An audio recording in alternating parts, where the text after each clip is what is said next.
declared war and joined the United Nations. Just what does this mean to the people of the United States and to our fighting allies?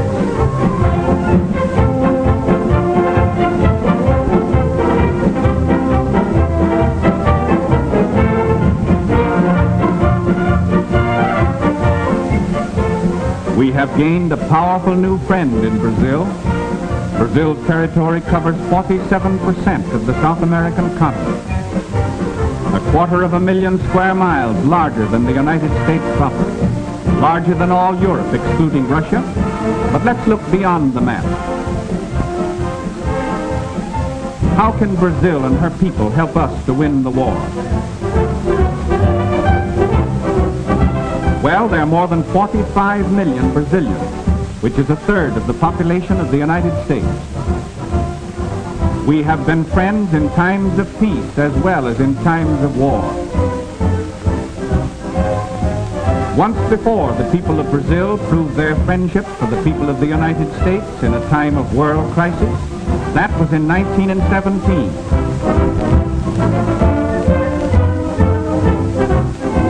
The two peoples have much in common. Like ourselves, the Brazilians are very cosmopolitan in character. They are a progressive people with a constitution that guarantees protection to all workers and modern social legislation.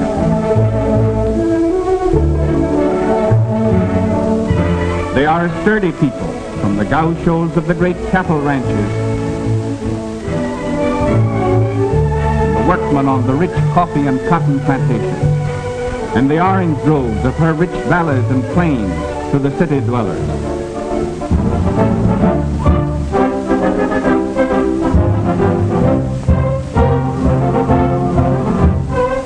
These Brazilians are in the war all the way. All males between the ages of 18 and 40 are now subject to military duty. An army of 3 million soldiers can be raised without affecting vital industrial activity. Brazil is a land of picturesque and beautiful cities. Its capital is famous throughout the world as a center of culture and the arts.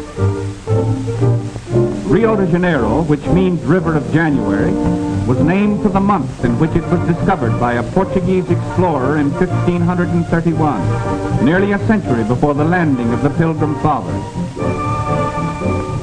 Today, Rio is a modern city of more than 2 million population. Its municipal theater is one of the finest opera houses in the world.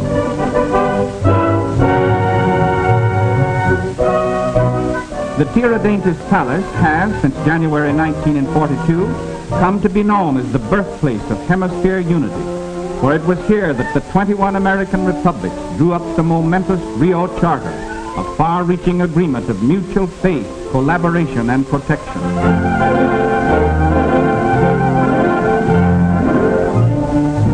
Brazil's merchant fleet is the second largest of the Western Hemisphere, surpassed only by our own.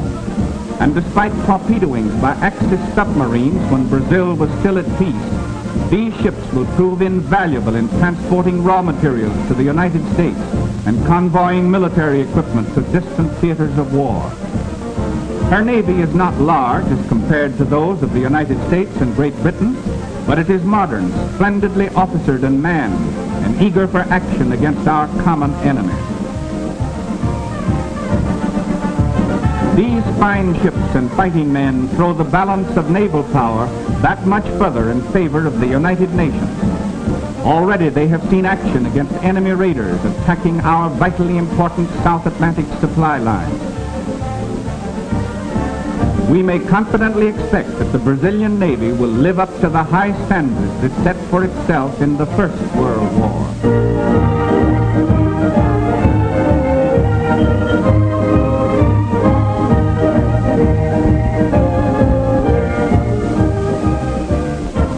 Backing up its navy is Brazil's large and rapidly growing air force. These splendid new airfields, through the courtesy of our good neighbor and ally, are now available to our long-range flying fortresses and liberators.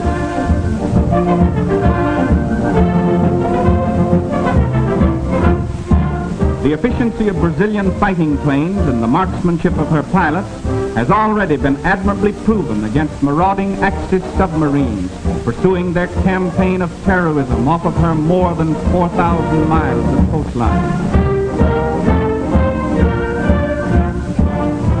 Getulio Vargas, Brazil's progressive president, has long been an ardent advocate of inter-American solidarity, military preparedness, and hemispheric collaboration. Under his guidance, the Brazilian army has been rapidly increased, equipped, and trained in all the phases of modern warfare. Brazil's total mobilization and training is already well underway toward that 3 million mark. And by the uncompromising public declaration of its president, this army, as our fighting ally, stands ready to make any sacrifice which our collective security may require.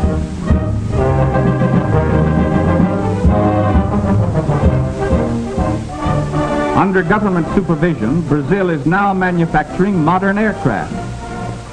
Other war materials are also being manufactured on production lines patterned after those of our own great plants. As an industrial country, Brazil ranks second to the United States in the Western Hemisphere. And Brazil's fabulous resources and a great variety of important raw materials make her doubly valuable as an ally.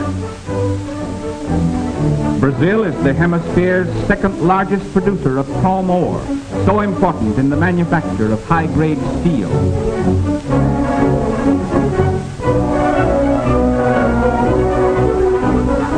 These war factories in the United States use large quantities of Brazilian manganese, highest-grade iron ore, zinc, nickel, and other minerals essential to the manufacture of tanks, machine guns, warships, and other necessities of modern warfare.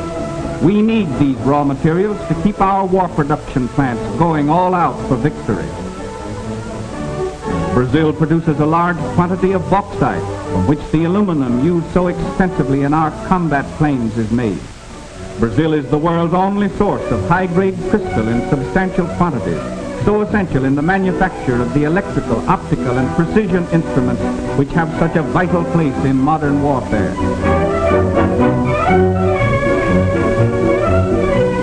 She is also one of the world's largest producers of industrial diamonds, used in cutting the hard metals from which machine tools are made.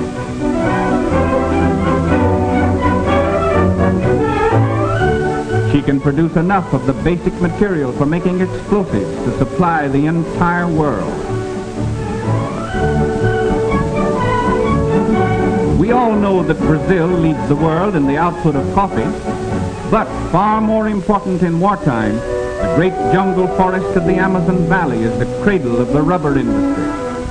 In 1903, this area supplied more than 3/5 of the entire world's consumption of rubber.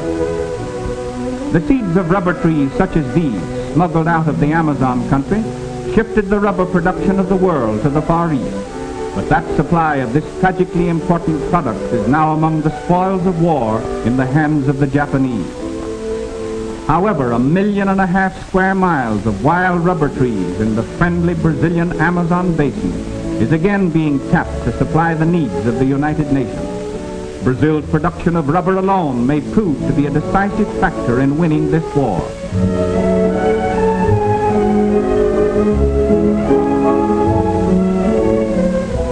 Yes, Brazil brings much to the Allied cause.